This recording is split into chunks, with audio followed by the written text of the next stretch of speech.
Magandang buhay sa ating lahat guys. In today's video, gagawa na naman tayo ng isang napakagandang flower bouquet. Sample lamang ito guys dahil kailangan natin ng marami para makaform tayo ng bouquet. Pero this is sample only, so I use these materials to form and create a very creative design. So this is it. Just follow this procedure, this instruction. Very simple. Ayan, yakang-yaka yan. Mapabata man o matanda, you can do it by your own. So, ayan, irarap lang natin ito ng mabuti. Ayan, kung yung iba guys, ginagamit nila nito, ang nilalagay nila ay chocolate. Ayan, dahil hindi naman ako mayaman. Ang ilalagay ko lang dyan guys, pwedeng pera, pwede ring bulaklak. So, dahil ito'y sample lamang, ang gagawin ko ay flower. So, ayan guys, iayos lang natin ng mabuti. Irarap natin. Itatali ng mabuti para hindi siya matanggal, saka natin siya aayusin. So, ayan guys. At saka yung bulaklak na ginawa ko yan guys, ready to made na. O natapos ko nang ginawa.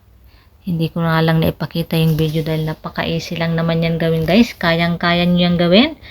Yung ginawa kong bulaklak na yan guys, igyari lamang sa bond paper. So, yun yung material na meron kayo guys, pwedeng pwede. So, ayan guys, tinusok ko na.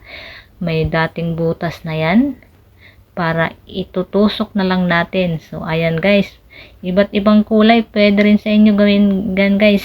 Pero ito, gumamit ako ng empty tissue roll, yung wala nang laman guys. Dinesign ko lang siya para mag-form na bulaklak at saka yung bond paper. Saka yung bilog guys, dahil ma-open naman siya, close open. So, dito na natin ilagay yung mga bagay na gusto natin ilagay. So, ayan, itong bulaklak na to ang ginamit ko yan guys. Bond paper. Ayan. Pwede rin pera o chocolate. O, diba guys, napakadali. Ayan guys, so ito yung sample only. Gagawa tayo ng maraming ganito para makagawa tayo ng bouquet. So, if you like this video guys, please comment down below, paki-subscribe na rin and hit the notification bell para updated kayo sa marami pang video na aking gagawin. So, maraming salamat sa inyo guys for continue supporting my channel. So, keep on watching. Thank you guys for watching. Have a blessed day.